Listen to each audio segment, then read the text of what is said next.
On aprophobic attacks in South Africa, I wish to join Ghana in strongly condemning the aprophobic attacks on its citizens. Kuthiwa lapha iNigeria ibambene neGhana in the name of African unity. They are dragging our country, South Africa, into the African Union for alleged xenophobia and Afrophobia allegations. Why, yes? Now, while headline writers are trying to spin this as a massive diplomatic crisis, let's step back from the political theater and actually look at the facts, because South African position is being severely misunderstood on the global stage. Let's talk number, because numbers do not lie. According to the official data from Statistics, South Africa, for the period between 2021 and 2026, Gauteng alone is projected to absorb roughly 1.4 million incoming migrants, while the Western Cape is absorbing another 500,000. That is nearly 2 million incoming residents concentrated in just 2 provinces.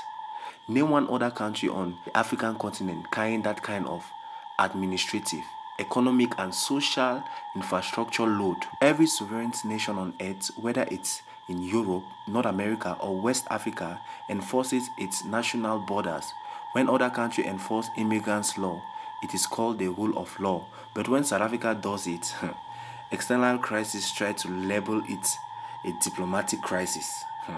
Let South African breathe. Let's be extremely clear about what South Africa is actually doing. The cabinet approved the revised white paper on citizenship, immigration, and refugee protection.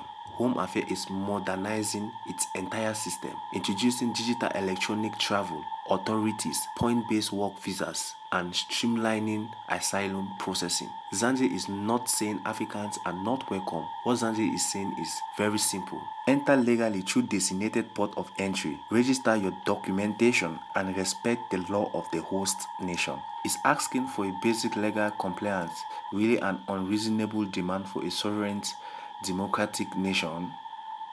Absolutely not. I don't think so. Let's also remember the massive contribution Zanzibar makes to the continent's daily.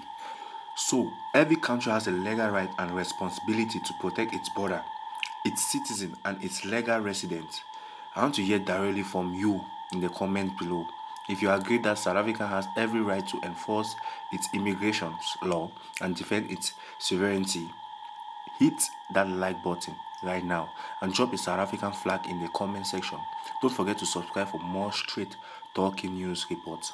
I will see you on the next one. Peace to you, Zanzibar people. One love. South Africa. And so instead of them fighting the people who colonized and took over their land and made them slaves, and we all came together and contributed and went there and fought. I went there in 1993, 1994 as a member of parliament. I led a delegation. I was there for months, struggling for them to get the first election in 1994. We were in all the farms. South Africans, black South Africans had no land. That's when I then understood and appreciated the song Homeless. We fought for them. I couldn't sleep any night because they were trailing me because I was a black, the Africans. Luckily, I had a colleague who was driving the car who was from Russia. And I identified him as from KGB. You know their secret agency is called KGB. He denied, but he came and met me here in Ghana and proved that he was from that organization. He came as one of your colleagues, ambassador of Russia to Ghana. We struggled. I was there over 1 month. We calculated the results and they became independent. So many years we struggled for ANC. The youth are still not seeing much difference.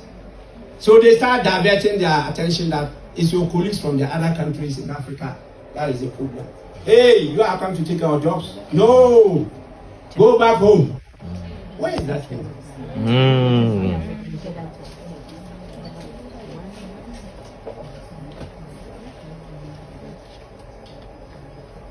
Well, diplomatically we are trying to solve it. But as their president, definitely I'm always involved. And so recently, our brothers in Senegal, I don't know what is happening. So since yesterday, I've been calling and trying to talk, and maybe I have to move them.